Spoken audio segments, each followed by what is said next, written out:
going on, everybody?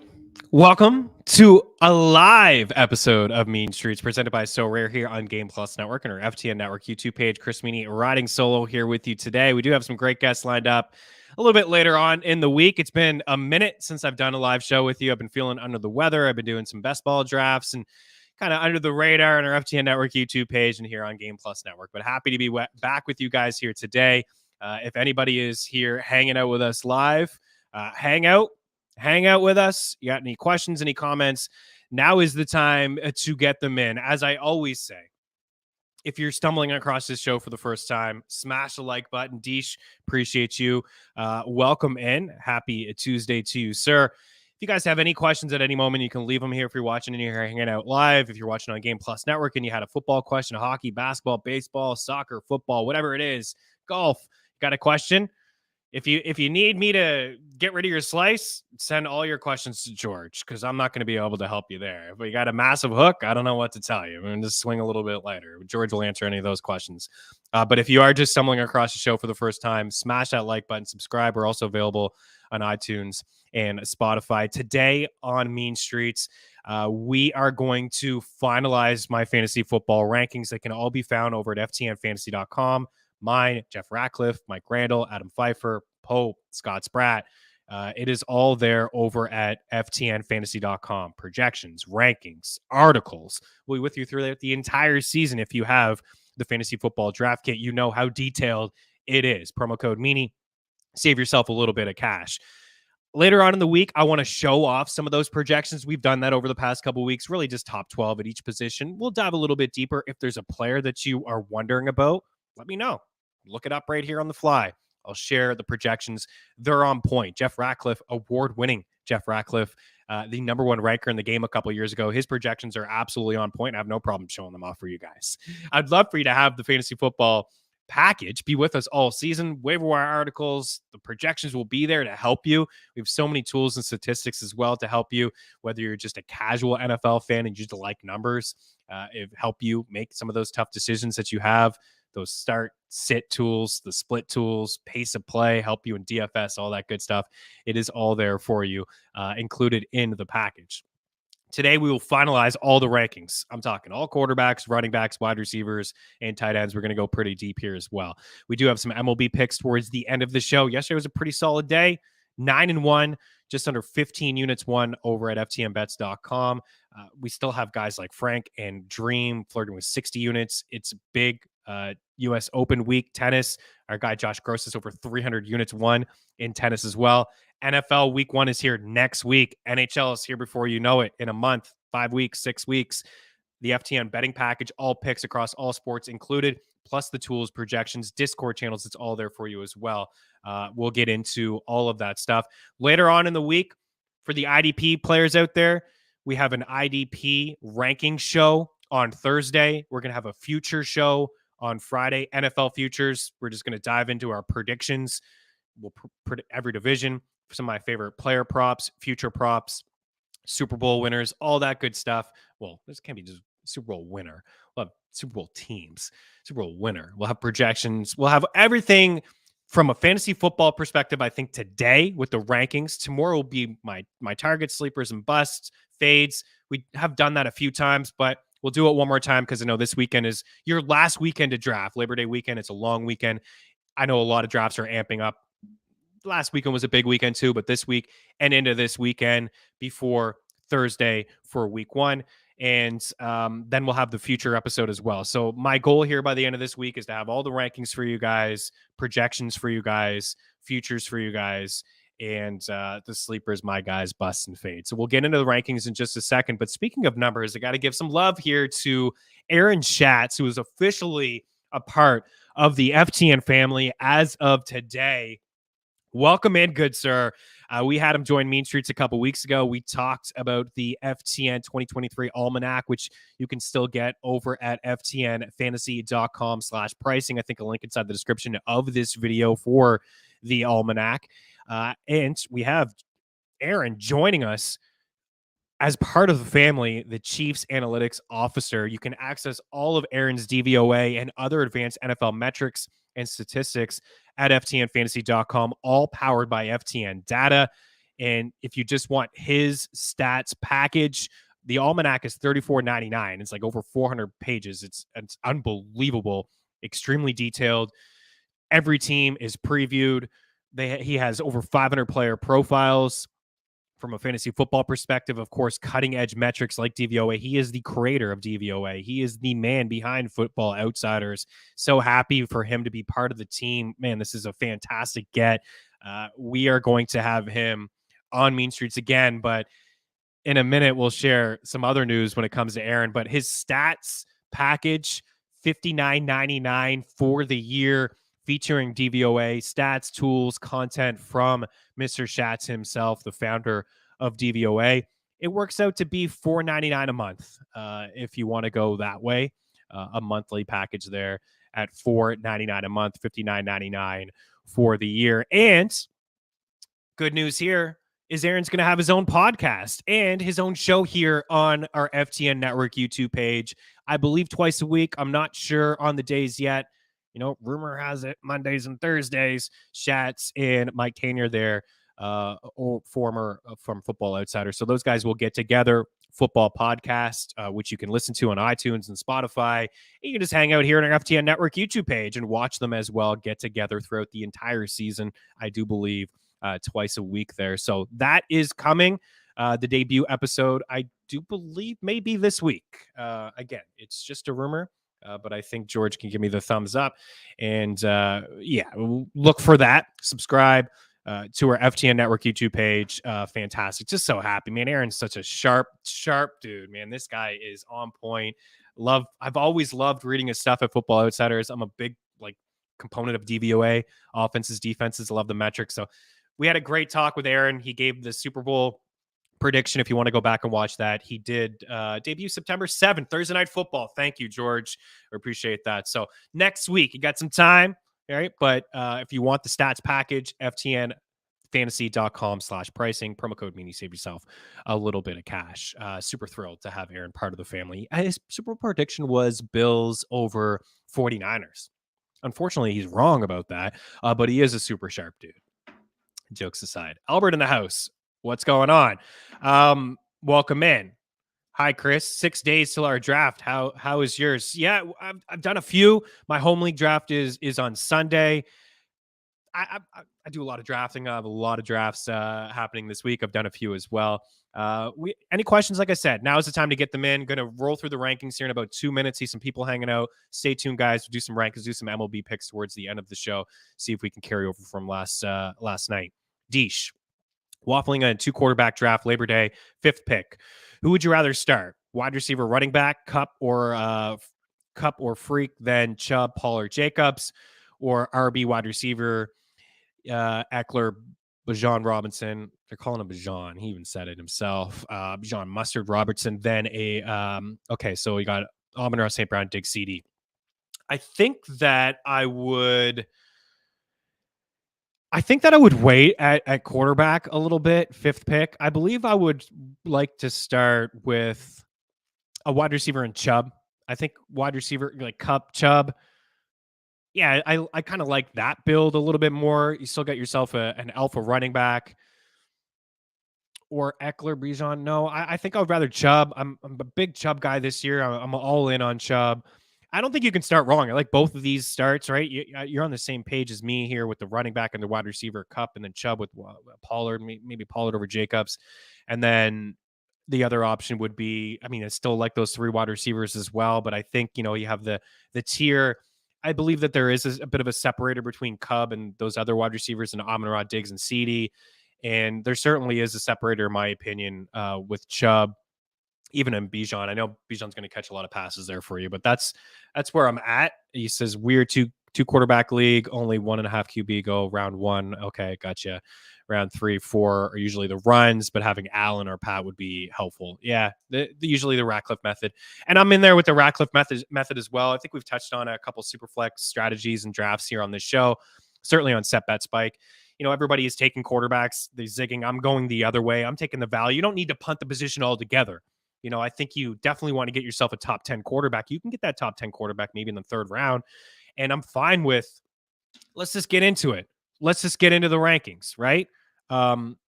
we have our guy Leo, IDP guy, joining us on Thursday. His IDP rankings are already live over at ftnfantasy.com. He's going to join us on Thursday's episode. We're going to get into those rankings. We'll talk the strategy. We'll talk some sneaky little IDP guys that you can get later in your draft or maybe pick up right now if the waiver wire potentially could be there. Lose in the house. 9 more days. The countdown is on. Good afternoon. So we'll tie in the Ratcliffe method, which I'm a big believer in as well. Soak up the value at the running back, the wide receiver position. Don't need to ignore the quarterback position. You still have to have 2 guys, right? And if you have to start 2 quarterbacks, like that super flex, sometimes you can roll out a running back or a wide receiver or a tight end if you want to. But if you have to roll with 2 quarterbacks every week, you probably want to be a little bit more aggressive than the Ratcliffe way. But let's start here with quarterbacks. There's a lot here to throw at you. I haven't really tinkered or moved guys around all that much. I've kind of stayed true to these quarterbacks for the last month and a half or so. Jalen Hurts, Patrick Mahomes, Josh Allen, whatever order you want to go, that is tier 1 for me. Hurts led the NFL in fantasy points per game at the quarterback position. Mahomes has the highest ceiling. He's not going to run as much as Allen and Hurts. We're splitting hairs. Those guys are going a little bit too early for my liking. Best ball is different. Redraft, they're going a little bit early for my liking. I'm not comfortable taking any of them in the second round. And then third, I'm not totally in. End of third, I could get behind it. Jalen Hurts, if he was there for me at the end of the third, I would consider it. I definitely want a top 8 quarterback. I think people will be streaming after the top 8. I think the top 8 quarterbacks here on this list are all matchup proof. They all have high ceilings, and some of them have some nice rushing floors. That second tier for me is Lamar Jackson, Joe Burrow, and Justin Fields. Fields, even with piss poor play at the quarterback position from him, passing that is, he still was a top 5 quarterback. I don't know if he's going to run for 1,100 rushing yards, but adding DJ Moore, the alpha wide receiver, I believe he's a 1,000-yard wide receiver, and he's going to add a lot to the upside that comes with Justin Fields. Joe Burrow was great last year from a fantasy point per game perspective. He was ahead of Fields, and he doesn't come with a lot of rushing upside there, but the offense is legit. It sounds like he's going to be ready to go week 1. You got to everybody is still in place. The offensive line is, we talked with Jay Morrison, who covers the Bengals from Pro Football Talk. No concerns about the offensive line. Mixon's going to catch a lot of passes. You got Jamar Chase, T. Higgins, and Boyd. It might be the best wide receiver room in all of football. And then Irv Smith added to there as well. Lamar Jackson, new offense, and Todd Monken in town. They ran 11 personnel fewer than anybody in the NFL last year, but this is the best wide receiver room that he's ever had. You're not going to see a lot of stack boxes this year with Odell Beckham Jr., Zay Flowers, a lot of one-on-one. Great route runner. You hope that Rashad Bateman is healthy. You can stretch the defense, and Mark Andrews is a mismatch, right? And so it's a lot to like about Baltimore. I'm excited about their new look offense this season. Trevor Lawrence ahead of Justin Herbert. I don't know if that's, a hot take or not. They're on the same tier for me. I have them separated my projections by like 4 fantasy points. The reason I'm with Trevor Lawrence is I just think he's a better quarterback than Herbert. That's it. I think Herbert's a great quarterback. Don't get me wrong. I like Kellen Moore there. The effect, they're going to stretch the ball down the field. Yeah, Keenan Allen, not a slot wide receiver at all this year.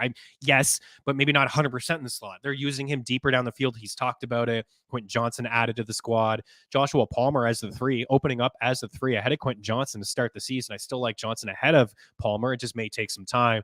There's a lot of nice weapons there. They're going to push the pace. I just think Trevor Lawrence is, I think it's a slightly better offense. I like Doug Peterson better as a play caller and a head coach. And we saw Trevor Lawrence last year run a little bit more, especially inside the red zone, 5 rushing touchdowns. I think 7 over the first 2 years of his career. You added Calvin Ridley. You got a good offense there in Zay Jones and Christian Kirk and Evan Ingram, ETN out of the backfield. I mean, we're splitting hairs.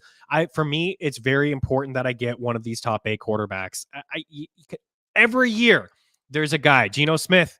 He was top 10 quarterback last year. Nobody wants him. He's going against quarterback 15. There are lots of guys that you can get if you don't want to go that route. You can get a Geno Smith, a Daniel Jones, 700 rushing yards last year. Again, finishes a top 10 quarterback. Brian Daboll did some great things with Daniel Jones last season, right? He had 1 foot out the door. He was a turnover machine. Didn't turn the ball over last year. Completion percentage through the roof for him. Very accurate inside the red zone. Great play calling, right? It's a wonder what great play calling will do. Brian Daboll came in, fixed Daniel Jones. We knew that Trevor Lawrence wasn't going to be that bad. Or Myers, see you later, out the door. Now year 2 here with Doug Peterson, take another step moving forward. Daniel Jones, same thing. Brought in Darren Waller, Paris Campbell, drafted Jalen Hyatt. Wendell Robinson they drafted last year, activated off the pup list this year. It's hard to figure out which Giants wide receiver you like. Maybe some moments from Slayton and Hodgins and Hyatt and other guys on this squad, Paris Campbell, but it's like Jake says, right? The icing in the cake. You get the cake here in Geno Smith. The icing, I guess, suppose Darren Waller is a good target, but everybody else, I just wonder who will step up consistently. But Daniel Jones, Geno Smith are good quarterbacks to wait it out on if you want. Tua checks a lot of boxes for us. He even last year when he was playing and he was healthy, they were basically undefeated last year. Heck, I think that they would have won in Buffalo last year. They almost won with Skylar Thompson under center. But there's some injury concerns here with Tua, and that's why I have him at 15. If you told me he was going to play a full season, I'd have him at 10. I really would. With Waddle and with Tyreek Hill there and the play calling from Mike McDaniel, like I said, he checks a lot of boxes in terms of our advanced stats over at ftnfantasy.com. He is up at the top in terms of completion percentage on deep passes, pass per attempt, adjusted completion percentage, all of those boxes. I mean, this is a guy that a lot of people think can't throw the ball down the field. I mean, he proved a lot of people wrong last year, even before they added Tyreek Hill. 2 years ago, this time he was actually, sorry, this time last year before we saw Tyreek Hill in that Miami teal, he was number one in deep ball percentage. Now, again, he only threw the ball 26 times down the field. Deep ball is 20 yards down the field. I think he was like 13 for 26. It was a 50% completion rate. It was a very small sample size. It wasn't as deep as Allen and Wilson, but it was a better completion percentage. And then you add a guy like Tyreek Hill. He's not always used deep down the field. Doesn't have the hugest ADOT, but he can help out a quarterback.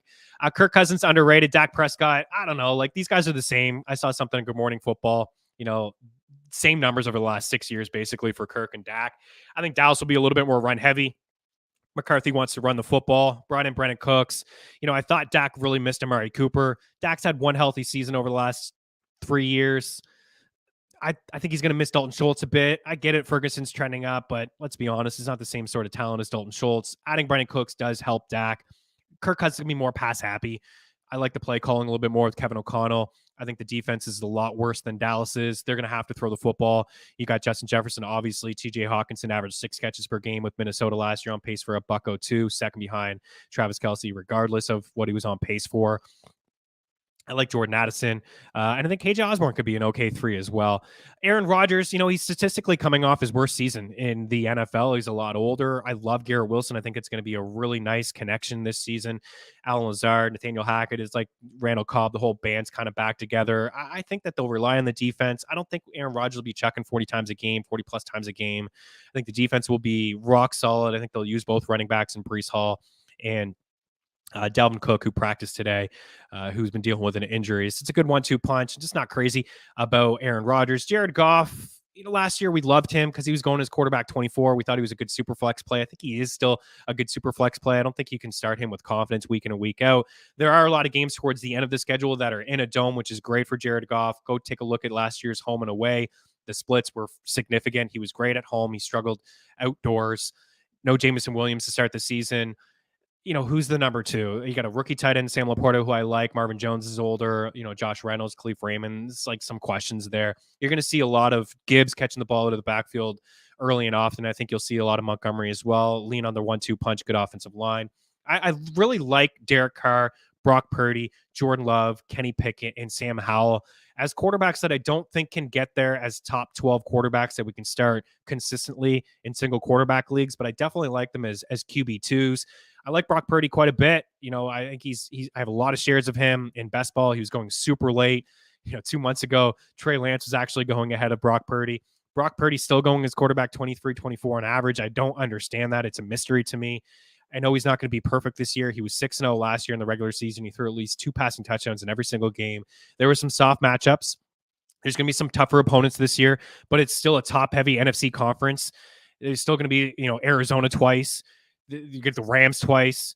The Rams, all they've done is shed talent off of their squad, and they haven't, picked up any talent. So it's going to be a much weaker defense this year.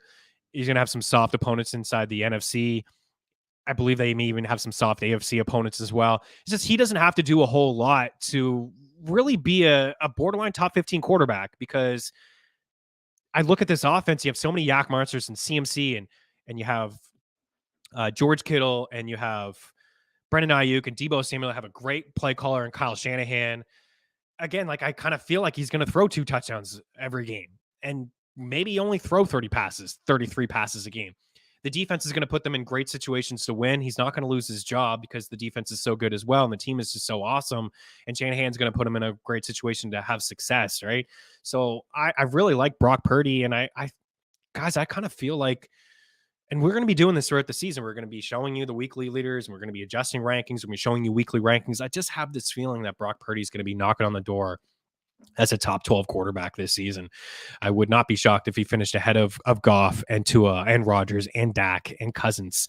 He's just not going to have the same sort of pass volume as Cousins. And Daniel Jones comes with that rushing floor. Again, Geno Smith, I think I already touched on him, but, sneaky rushing floor there with him. Not a lot of design runs, but a nice little floor. Great wide receiver room, arguably the best wide receiver added to the squad, Jack Smith and Jigba, two good running backs, and Charbonnet and Kenneth Walker, good defense. I like Geno. He's not getting drafted as a top 10, top 11, top 12 guy, but if you want to wait it out at the quarterback position, Geno, Daniel Jones, and Kirk Cousins are decent guys. But, Watson, I give him here out of the respect. He still has looked really rusty. I liked parts of his last preseason game.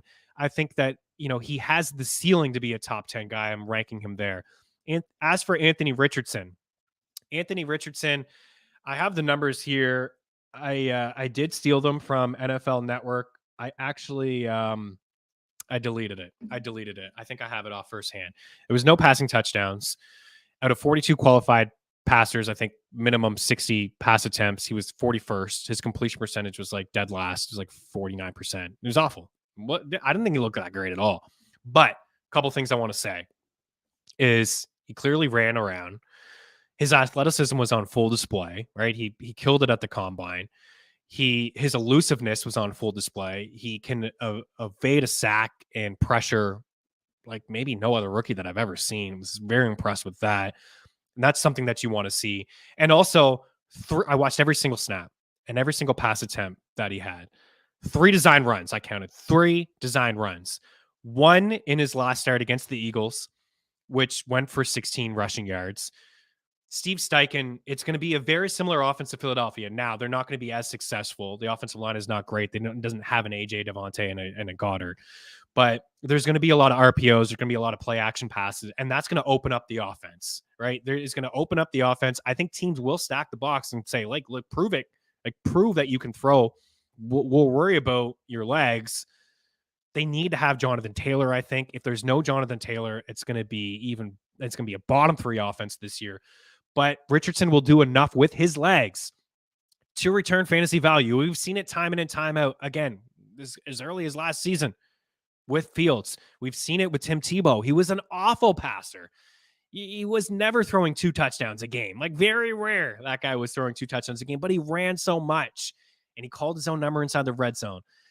If there's no Jonathan Taylor, Richardson's going to lead this team in rushing yards. He's going to lead this team in rushing touchdowns. He's going to have some moments where he has some high ceiling games, but the floor is going to be there for Anthony Richardson.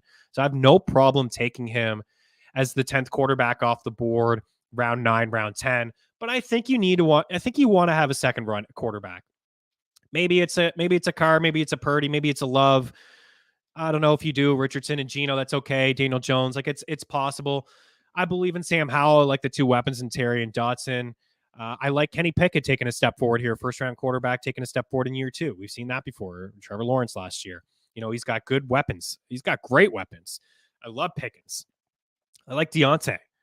Pat Freiermuth got a good 1-2 punch out of the backfield. Jalen Warren, Najee Harris, both guys can catch. Defense is legit.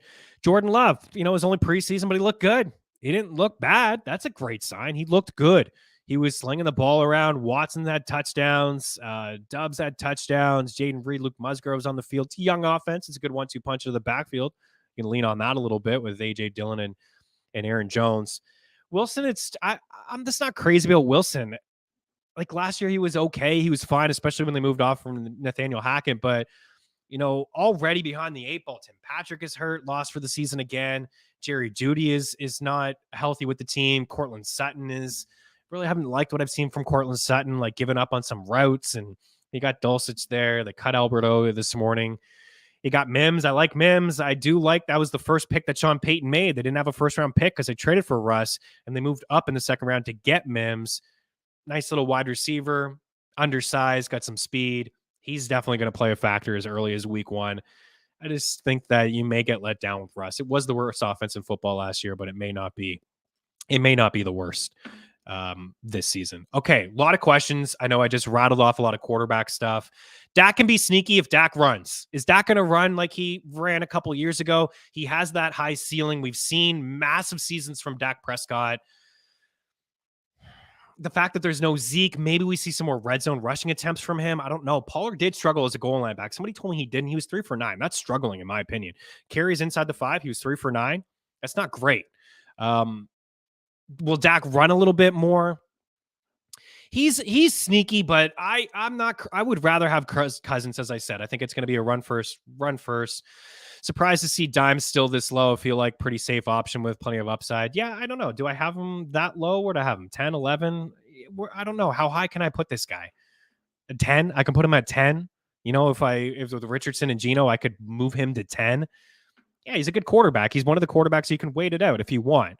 You know, he's kind of matchup proof because he comes with a little bit of a rushing floor, but there is a gap between, don't kid yourselves, guys. You want to wait quarterback? There's always, a couple that finish inside the top 12 every year. There's always one or two, right? Geno and Jones were one of those guys that weren't drafted, finished inside the top 10. Herbert was actually like quarterback 17 in fantasy points per game. I think he's kind of getting overdrafted. When I see him go like 4 or 5, I was like, what the heck? Yeah, Jones could finish top 10 again. Sure. He's a guy that you can wait at the quarterback position, if you want to. We got to move on from quarterbacks because there's only so much time, but I do want to address some other questions here. Good morning, good afternoon, welcome in. Tua is very efficient. Oh, it's simple. It's the injury. Yeah. I don't know if you caught that. I think I may have touched it. If he played 16 games, he'd be a top 10 guy for me. He'd be ahead of Deshaun Watson, but it's a big if. I have to incorporate that. I just have to. Injuries, right? Larry, welcome in. Morning, Chris and everyone. Thoughts on Deshaun Watson? I think Deshaun's okay. Like last year, he was really rusty.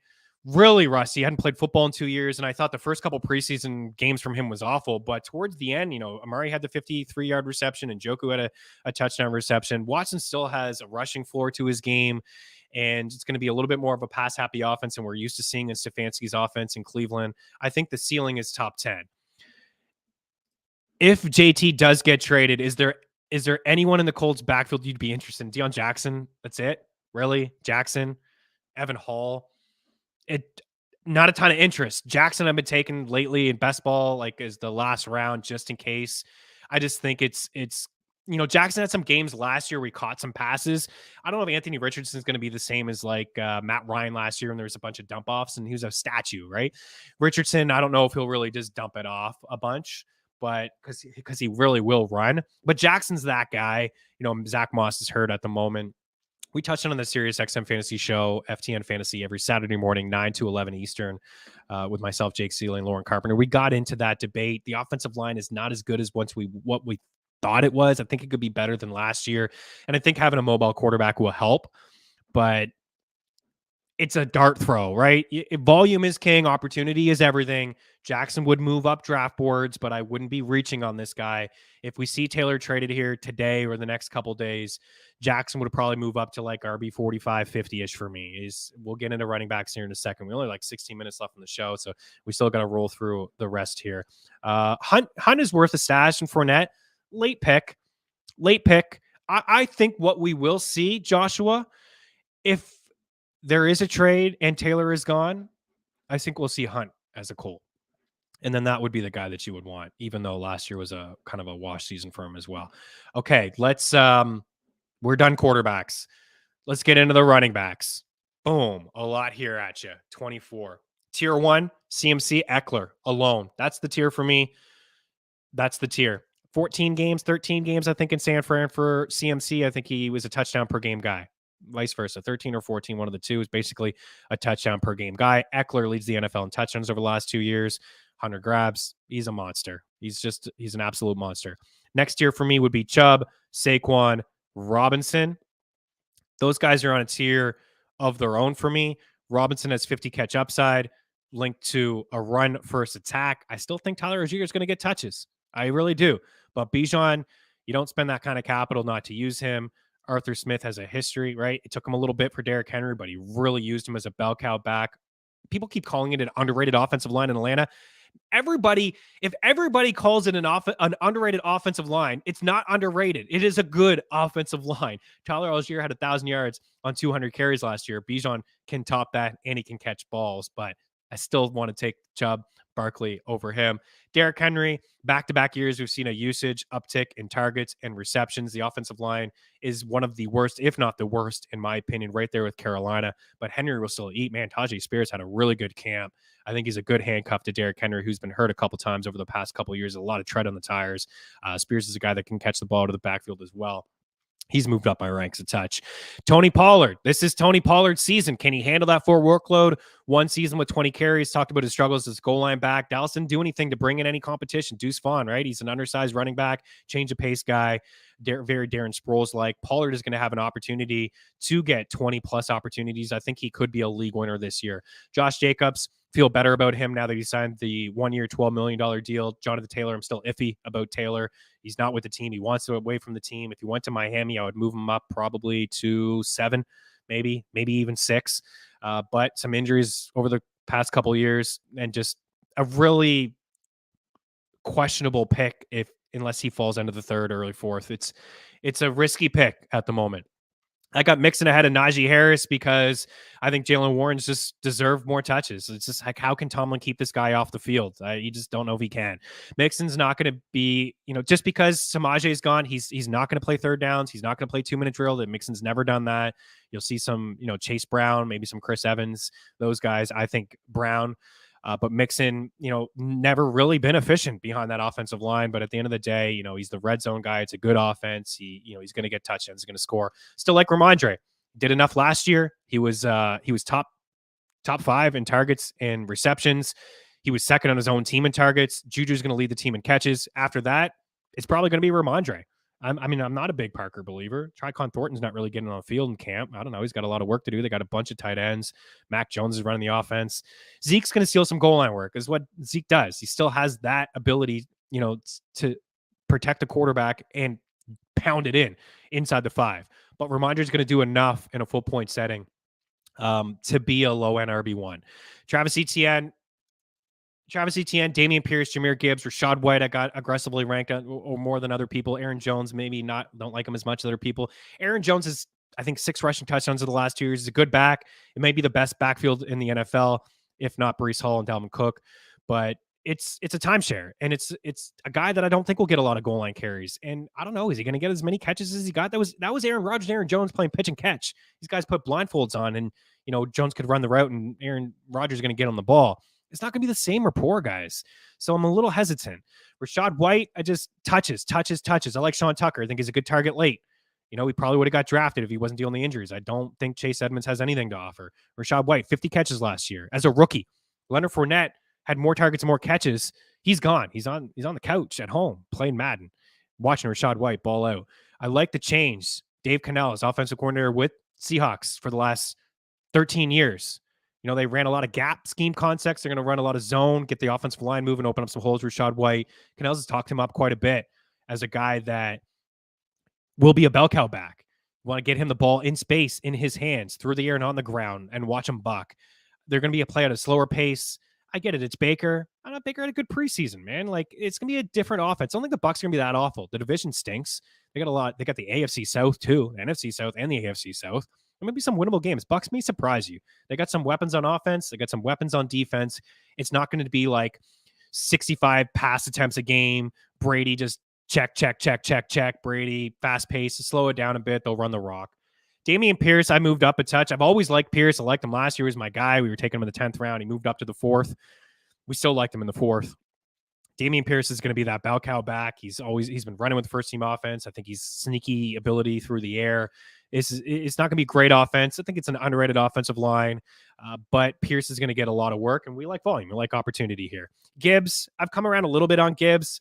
I don't have him like RB 10 and 11 like some people. I think it's likely that he plays a DeAndre Swift role where he is catching balls out of the backfield. Could maybe be a better goal line back than DeAndre Swift, but the Lions really like Dave Montgomery. They paid him. He's a good back. Montgomery, if you look at some of his explosive numbers, it's not great. He doesn't jump off the page as a guy that, can really wow you. But the offensive line in Chicago wasn't really that great. In fact, it was one of the worst in football last year. The offensive line in Detroit is one of the better ones in the NFL. I think he's going to be the goal line back. I don't think it's as easy to say. I don't think it's this simple. Jamal Williams led the NFL in rushing touchdowns last year and rushing red zone rushing attempts. I don't think it's as simple as saying, okay, all of that is just going to go to Dave Montgomery. But I think he can get 75% of that. I think Gibbs is good enough, and maybe he's younger and healthier, that he can stay on the field more than Swift, and maybe he can cut into some of those red zone rushing attempts, or Swift just didn't get them. He just really didn't get those. Those were all Jamal Williams. Montgomery's a good back. He's a really good back, and I think that he's a good target. I have him ranked ahead of where he goes in drafts. What else do we have here that I can touch on? Akers, 3 100-yard games to wrap up last season, bolster the offensive line. There's no competition there. Javonte Williams, I've been doing this all year. I've been telling you guys I like Javonte Williams.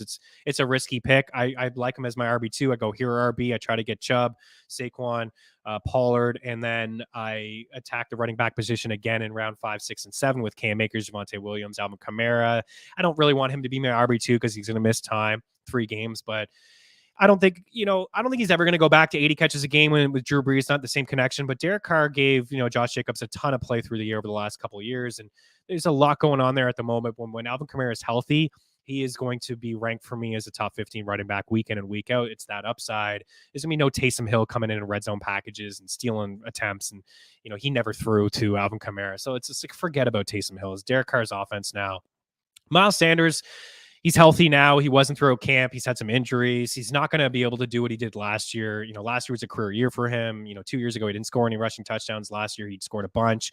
Good offensive line in Philly, best rushing attack in the NFL. The offensive line of Carolina is bad, but he's going to catch passes. I think he's going to have 35 plus catches. He hasn't been used that way over the past couple of years, but 50 catches as a rookie, he certainly can be used that way. Madison, I don't think he's going to be super efficient, but it's like Sanders. It's like James Conner. These guys are going to get targets out of the backfield. They're going to get usage and touches. Conner's going to catch 50 passes if he stays healthy. It's a big if. Breece Hall, I think there's a higher ceiling than Dalvin Cook, and I think Hall will overtake the backfield, but it is going to be a timeshare between him and Cook, and that's why I don't have him as RB12 like I did earlier in the season before they brought in Cook. Javonte Williams, again, just catches last year in 4 games with Russell Wilson. He had 22 targets, 16 catches in his first game since, last October. He ended up with 4 catches, 3 on the opening drive. Yeah, Samaje Perine going to be sprinkled in, just like Ingram and Kamara split with Sean Payton, and they both ate, and they're both great. Yeah, I think we touched on everything there. I'm not going to get as deep here into the next page because we got to get to wide receivers and then get out of here. I mentioned Montgomery already. Kenneth Walker, not super efficient last year. Really struggled as a goal line back in short yardage situations. Didn't run any routes. Yeah, it was nice to see him get 1,000 yards on minimal touches, and his explosiveness was on full display. But they drafted Charbonnet in the second round. And that's a red flag for me. After they drafted Walker in the second round, I think this is going to be closer to a committee as people think. As you see across from him, just so happens right across, I have Zach Charbonnet at 38, who is going to run routes and who I project is a better opportunity, better outcome or chance for him to be a bell cow back as opposed to Walker. It's going to be a committee there. Pacheco, I've talked about him a lot. I have moved him down a touch, but I think he's a guy, again, a good target as the hero RB, punt RB2 strategy. From week 10 to week 18, he was RB 17.5 point setting. He was catching more balls out of the backfield. He had 6 catches in, the 3 playoff games. He was great in the Super Bowl. He averaged 14 carries and 70 rushing yards per game over the last 8 weeks from week 10 to week 18. Pacheco. Now, this time last year, he was just that 7th round rookie running back who was behind, had to learn the playbook. And now this year, he knows the playbook. Mahomes trusts him, retrust him. I think there's more room for him to grow as a pass catching running back. James Cook, I like, just not as much as everybody else. I'm not a big believer that he's going to be a between the 20s tackle kind of or red zone guy. I think maybe he's just a between the 20s runner, right? It's if Damian Harris is healthy, who I have at 43, Harris returned over the weekend and had a rushing touchdown from the goal line. He's 2 years removed from 15 rushing touchdowns. It's a good offense. It's a much better offense in Buffalo than New England. Yeah, you can never trust a Buffalo running back. That's part of it, right? Cook has got a higher ceiling. He's going to look better, right? He's going to catch more passes. He's going to look fresher. He was efficient last year on minimal touches. He's a guy that could be a RB2 with 12 to 15 touches a game. But how much goal line work is he going to get? If I'm the Bills and I'm inside the 5, obviously you have Josh Allen there too. I'm going to run the rock with Damian Harris. J.K. Dobbins, I'm concerned. I'm concerned about the knee. I don't like the reports I'm hearing. He's going to have to deal with swelling all year long. It's not a guy that's really shown us that he's catching balls out of the backfield. There's all kinds of different weapons, and then you have Lamar Jackson. So I am concerned. He could be a league winner. He really could. He could be an absolute bust. There's just like both sides of it. 2 months ago, I was in. I'm out at the moment. If he fell to this range, I'd be in, but he's just not. Khalil Herbert, I don't like Herbert as much as Jake and Lauren. It's an offense that has 3 running backs. I like Rashawn Johnson here at 46. I think it can be a league winner like Cam Akers or Javonte Williams in their rookie season. Him and Tank Bigsby, I like as targets. I thought I had Jalen Warren here. Must have just missed. I think I have him at 49. I don't see him on the list. Okay, it's all good. I'd like Warren too. Warren, Bigsby, and Johnson. I try to get 1 or 2 of those 3 guys. May take some time. May have to be patient with them, but I like them as targets. The thing with Herbert, you got Fields running, and then you have, I'm not in on Foreman, but he could get some goal line carries, and I really like Rashawn Johnson there.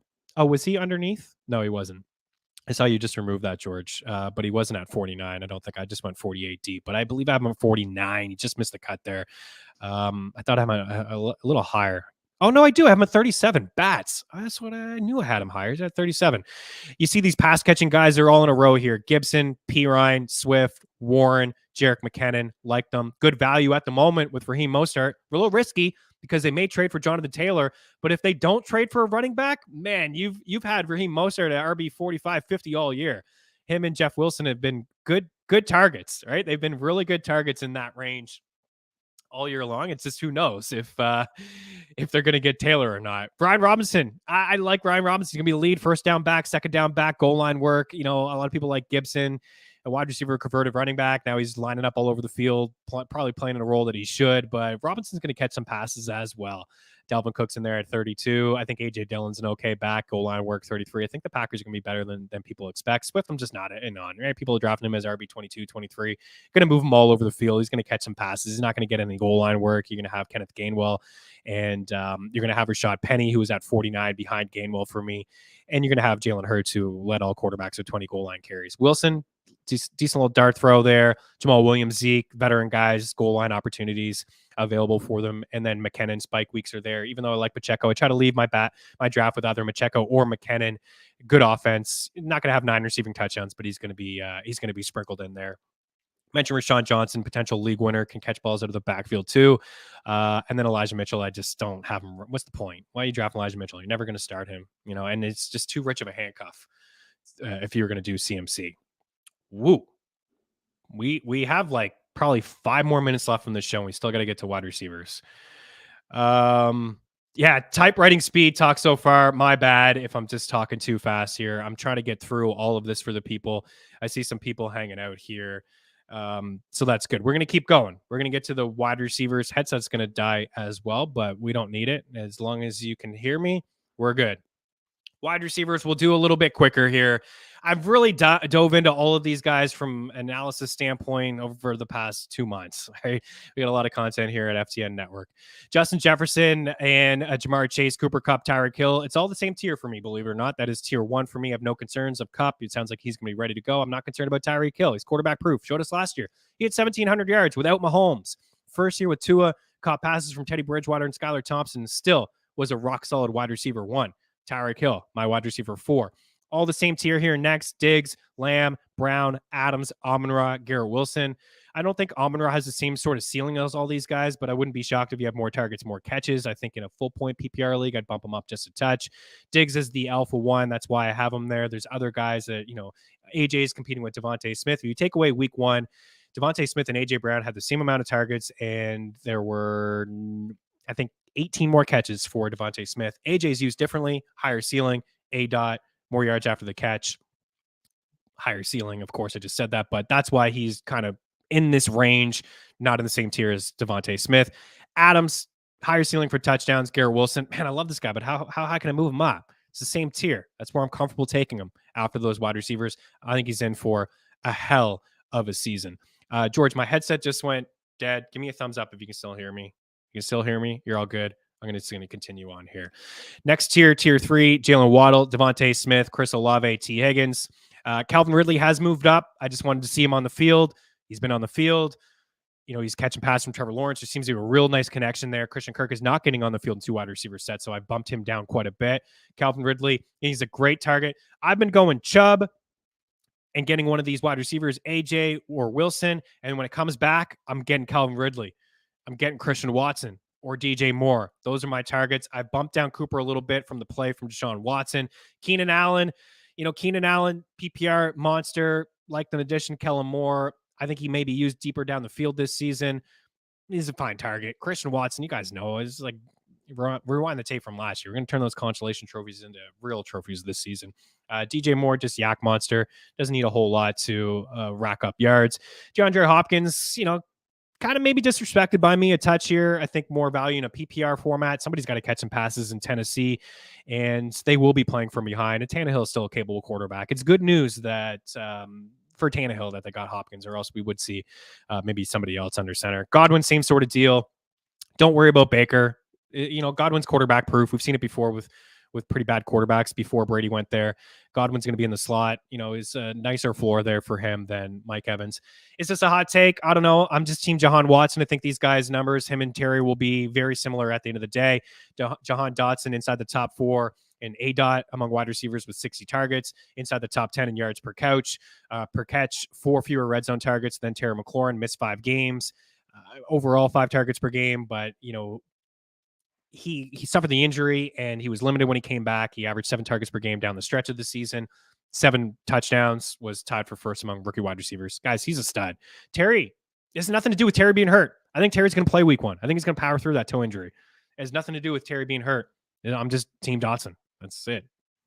I'm also toward team George Pickens over Deontay Johnson, as you see at 30-31. I really got a rapid fire. Deebo Samuel, outlier season 2 years ago. Year 1, 10 points per game. Year 2, 10 points per game. Year 3, 18 points per game. Last year, 10 points per game. What happened? They grabbed CMC. He wasn't getting any red zone rushing attempts. They didn't use him that way.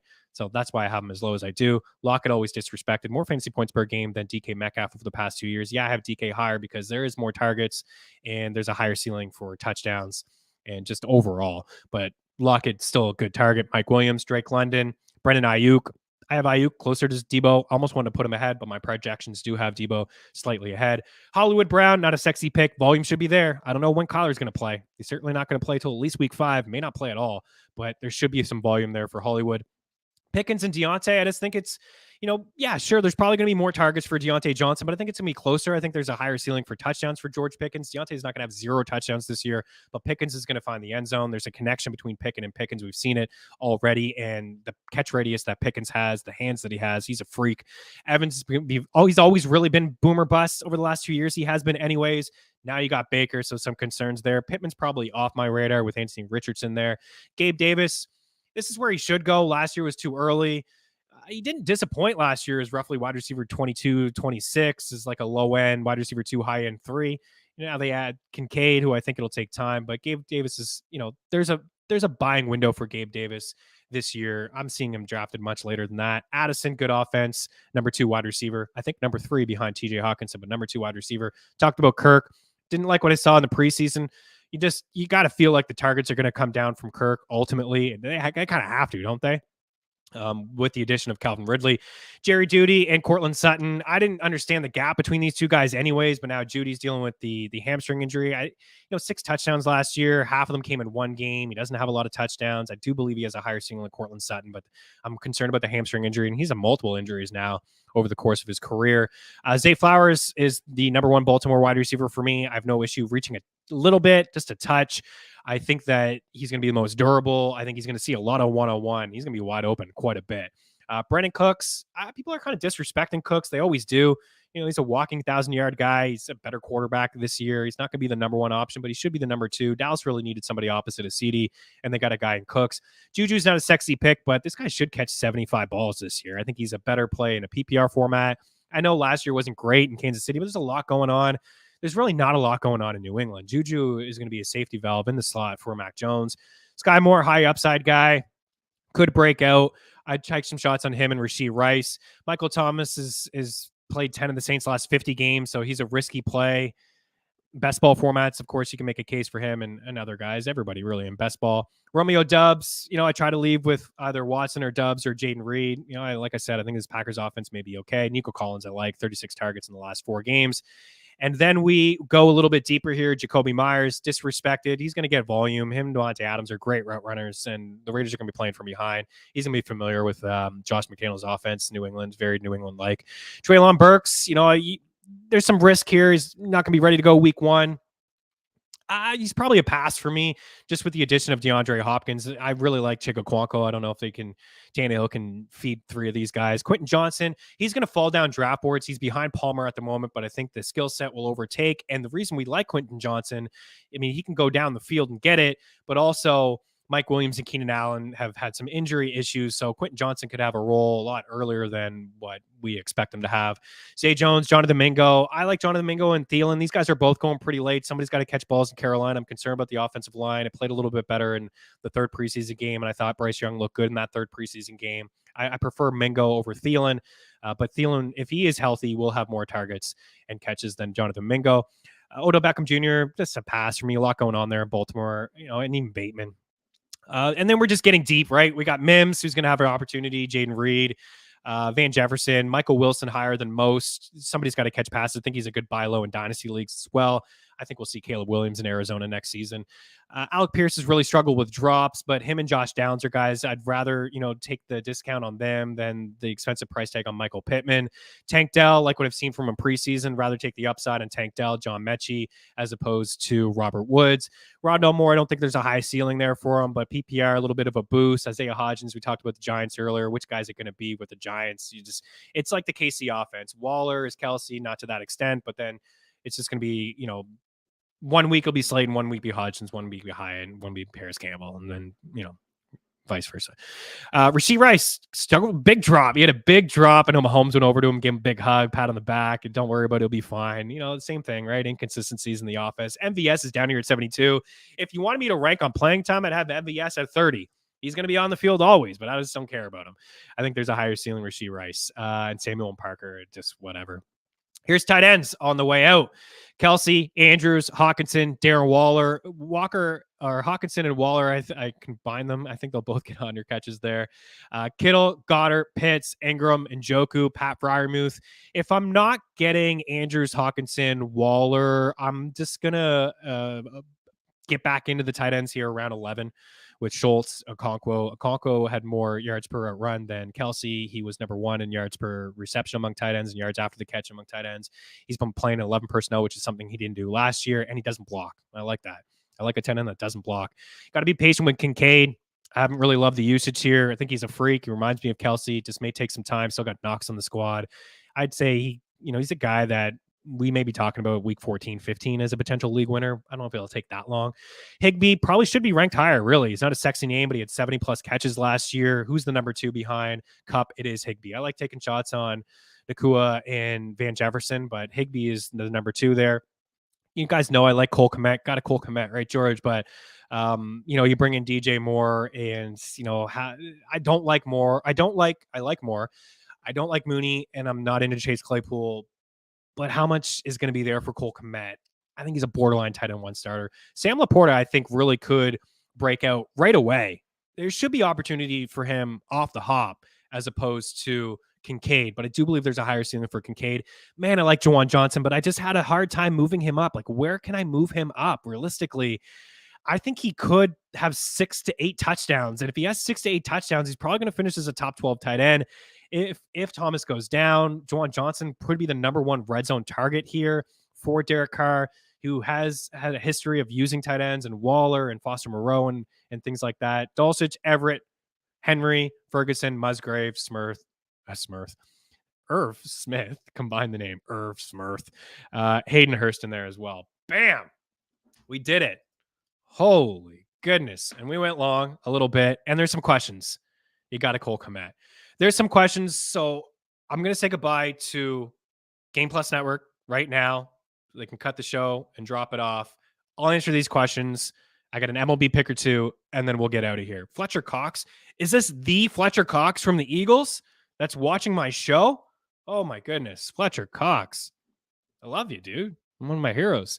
Would you trade Deshaun Watson and Saquon Barkley for Mahomes and Tony Pollard? Absolutely. Oh, baby. Yes, I would. 100%. Don't even think twice about that, Fletcher. I would definitely do that. Can anyone answer my question? I'm sorry. Oh, man, my bad. He's like responding here. I don't even know if he's still around. Yeah, I would. I would do that 100%. 100%. There is a massive gap. You're talking 25 points a game for Mahomes to 17 maybe for Watson, upside to be 20. There's not that big of a gap between Pollard and Saquon. There really isn't.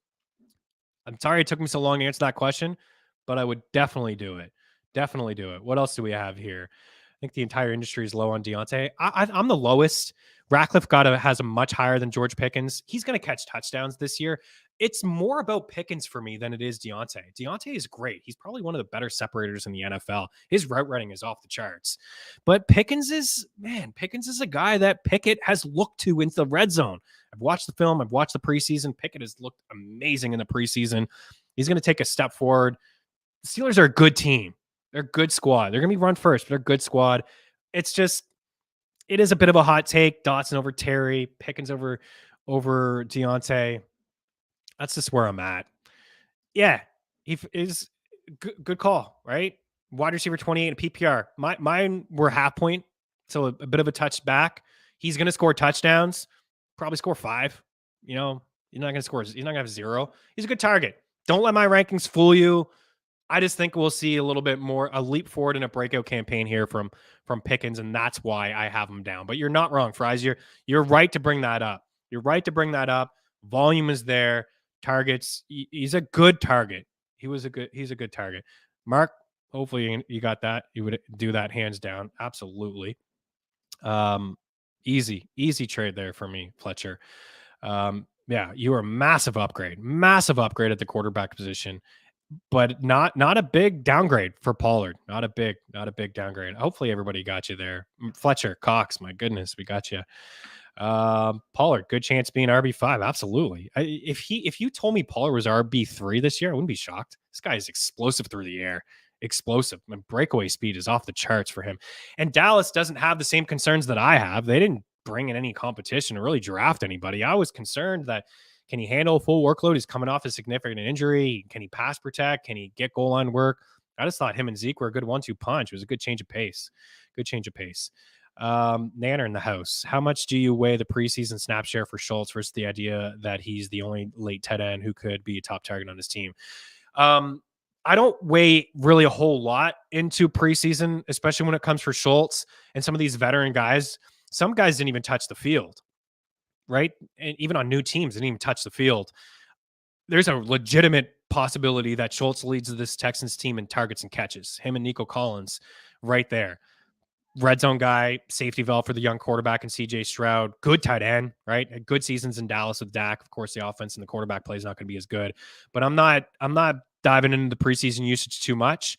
And I have a lot of shares of Dalton Schultz. Like I said, if I don't get that top 4 or 5 tight end, I'm waiting it out and getting a Conco Schultz, and then really waiting it out on a Higbee or Juwan Johnson. That's the way I view it. Read the room. Read your tight end room as well. Great episode. I appreciate you. We got a question here. 12-man half PPR.